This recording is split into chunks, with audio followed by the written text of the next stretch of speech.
Jai Hind children. Hope you all are doing fine at home. Today we will be starting a new chapter, that is a shirt in the market. So basically we will see here how from the fields the product reaches a common man in the market, and we will see how, for example, the production of cotton takes place in the market and it ends with the sale of a shirt. So a chain of market links the producer of the cotton to the buyer of the shirt in the supermarket, and buying and selling it takes place at each and every step in that chain, but not equally benefits. There are no equal benefiters in the whole chain. So let us start. So we'll be talking about a small farmer named Swapna, who is a cotton farmer in Kurnool, that is Andhra Pradesh. Now she grows cotton on her small piece of land, and the balls of cotton are ripe, and some of them have already burst. So Swapna is busy picking those. Now all the balls which carry the cotton in them do not burst open at the same time, so she waits for several days to harvest the cotton. Now once the cotton is collected, instead of selling it to the Kurnool cotton market, Swapna and her husband take the harvest to the local trader.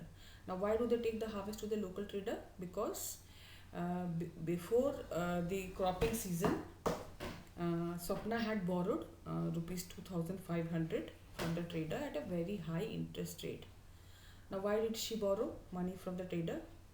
She borrowed money to buy seeds, fertilizers, pesticides for cultivation.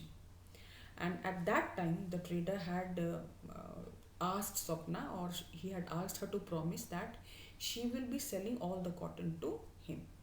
So when the cotton was harvested, Swapna carried the cotton to the trader, and then at the trader's yard, two of the men they weigh the bags of cotton, and which at a price of rupees 1500 per quintal, the cotton fetched rupees 6000. So the trader deducted rupees 3000 along with the loan, that is the loan and the interest, and paid back rupees 3000 to Swapna.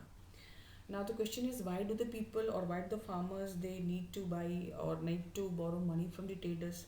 It is because cotton or cotton cultivation requires high level of input, for example pesticides, fertilizers, and the farmers they have to incur heavy expenses on because of this, and especially the small farmers, they need to borrow money to meet their expenses. Okay, coming back to Swapna. So Swapna says rupees 3000 only. The trader says that yeah, cotton is selling cheap, and there is a lot of cotton, because there is a lot of cotton in the market. On this, Swapna has to say that she has worked very hard for 4 months to grow that particular cotton, and he could see that how fine and clean the cotton was, and she had hoped for a much better price. On this, the trader has to say that he was giving a very good price, and other traders would not be paying her this much, and she could go and check in the Kurnool market.